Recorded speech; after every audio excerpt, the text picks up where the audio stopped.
জয়গুরু পরম প্রেমময় শ্রী শ্রী ঠাকুরের রাতুল চরণে আমার ভক্তিপূর্ণ প্রণাম।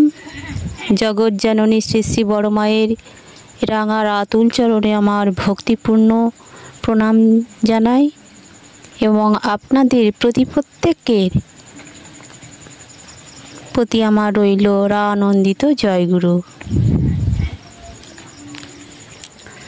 শ্রী শ্রী ঠাকুরের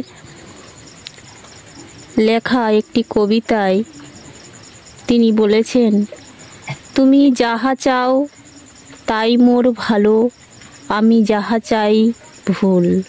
আঁধারের পাশে রাখিয়াছ আলো, অসীমের পাশে কুল। ঠিক অনুরূপ রবীন্দ্রনাথের একটা কবিতায় লেখা আছে, যাহা চাই তাহা ভুল করে চাই, যাহা পাই তাহা চাই না। আসলে আমরা সঠিকভাবে জানি না আমাদের চাওয়াটা কি, তাই আমরা সুখী নই, শান্তি থেকে বঞ্চিত, আনন্দ নেই আমাদের জীবনে। শ্রী শ্রী ঠাকুরকে প্রশ্ন করা হয়েছিল আলোচনা প্রসঙ্গে, মানুষ এত পেয়েও সুখী নয় কেন?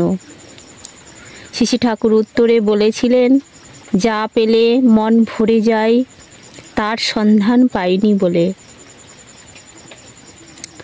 যাজ্ঞবল্ক্য ঋষি সন্ন্যাস আশ্রমে যাবার পূর্বে তার সমস্ত সম্পত্তি দুই স্ত্রীর মধ্যে ভাগ করে দিতে গেলে মৈত্রী বলেছিলেন, যা আমাকে অমৃতের সন্ধান দেয় না তা নিয়ে আমি কি করব? জীবনানন্দ দাশের কবিতায় পড়ি, অর্থ নয়, কীর্তি নয়, সচ্ছলতা নয়, আরও এক বিপন্ন বিস্ময় আমাদের অন্তর্গত রক্তের ভিতর খেলা করে, আমাদের ক্লান্ত করে। তাই সঠিক চাওয়ায় অভাবে অনেক পেয়েও সুখ শান্তি আনন্দ নেই আমাদের জীবনে। সঠিক চাওয়াটা কি? শ্রী শ্রী ঠাকুর তার আশ্রয়ে এসে তার কথাগুলো জানা ও বোঝার চেষ্টা করলে শ্রী শ্রী ঠাকুর আমাদের বললেন, যদি সুখ পেতে চাও তবে অন্যকে সুখী করো, যদি শান্তি পেতে চাও তবে শান্ত হও।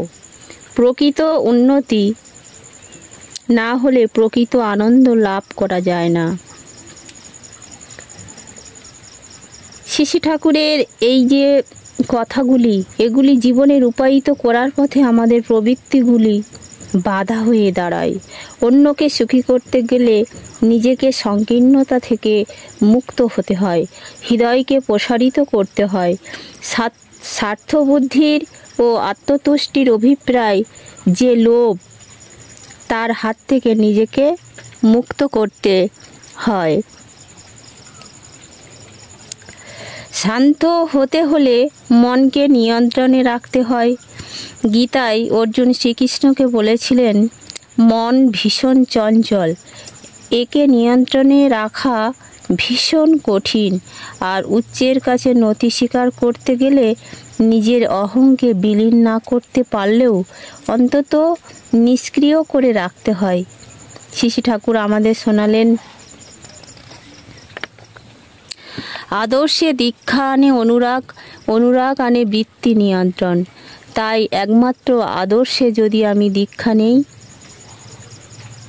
যার কাছে আমাদের বিচ্ছিন্ন জীবনের সকল সমস্যার চরম সমাধান রয়েছে, তাহলে অভ্যাসের মাধ্যমে তার প্রতি আমার যে ভালো লাগা, ভালোবাসা, অনুরাগ জন্মাবে। সেই অনুরাগই আমাদের বৃত্তি নিয়ন্ত্রণে সাহায্য করবে। শ্রী শ্রী ঠাকুর শতানুজ্ঞায় তিনি লিখেছেন যে আমরা প্রতিদিন ইষ্টভৃতি করার আগে সকালে আমাদের দিয়ে বলিয়ে নেন যে আমি অক্রোধী, আমি অমানী, কামলোভ চিদবশী, ইষ্ট প্রাণ সেবাপটু, স্ত্রীবৃদ্ধি যজন জৈত্র, পরমানন্দ উদ্দীপ্ত শক্তি সমৃদ্ধ তোমারই সন্তান। তাহলে আমাদেরকে যে শতানুজ্ঞা বলিয়ে যে পাঠ করি না, প্রতিদিন আমরা ওই পাঠের মধ্য দিয়ে নিজেদেরকে ঠাকুরের কাছে প্রার্থনা জানাই দস্যুর রত্নাকর মরা মরা জপ করতে করতে বাল্মীকি মুনি হয়ে গিয়েছিলেন। আমরাও প্রতিদিন এইভাবে যদি বলতে বলতে যেদিন সত্যিকারে কাম, ক্রোধ, লোভ, মোহ ইত্যাদি প্রবৃত্তিগুলোকে আমাদের নিজেদের আয়ত্তে আনতে পারবো, সেদিন আমি অন্যকে সুখী করতে পারবো, নিজে শান্ত থাকতে পারবো। শ্রী ঠাকুরের ভাষায় সুখ, শান্তি, আনন্দ পাবো। শ্রী ঠাকুর এক ছড়ায় বললেন, শান্তি মানে নিতর হয়ে অলস অবশ নৈক হওয়া, সুদীবীক্ষণে সূর্যাতে সুচর্যাতে সুনিস্পন্দনে করে যাওয়া। শ্রী ঠাকুর আবার সত্যানুসরণের শেষ লাইনে বলেছেন, যা ধারণা করতে গিয়ে মন নিজত্ব হারিয়ে ফেলে তাই অনন্ত বা অসীম। শান্তি, শান্তি, শান্তি।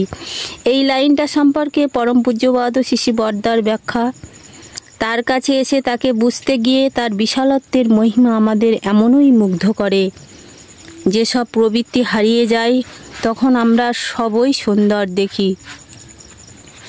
আজ আমাদের অস্তিত্বই বিপন্ন হতে চলেছে। পরিবার, পরিবেশ, পরিস্থিতি সবই প্রতিকূলতার চাপে ধ্বংস হতে চলেছে। শ্রী ঠাকুরের ছড়ার ভাষায় তিনি বলেছেন, যন্ত্রণা যখন তুঙ্গে, অস্তিত্ব যখন বিপন্ন, বুদ্ধি ও পথ খুঁজে না পেয়ে কাঁদে। বাঁচার আরতি নিয়ে তখনই আত্মনিবেদনের কথা শোনা যায়। তাই একমাত্র তার কাছে নিজেকে নিবেদন করে ইষ্টানুগ জীবন যাপনই সুখ, শান্তি, আনন্দ লাভের উপায়। এই জন্য আজ এত দীক্ষার কথা বলা। দীক্ষা সম্পর্কে আচার্যদেব পরম পূজ্যপাদ শ্রী দাদা শ্রী ঠাকুরের কথা সবাই বিশ্বের সর্বত্র পৌঁছে দিচ্ছেন। প্রাচীন ভারতের ঋষিদের সেই অমৃতময় বাণী পৃথিবীর কোণে বসে কোণে কোণে পৌঁছে যাবে, আর সেই পথেই আসবে বিশ্ব শান্তি। ইহা ছাড়া আর কোনো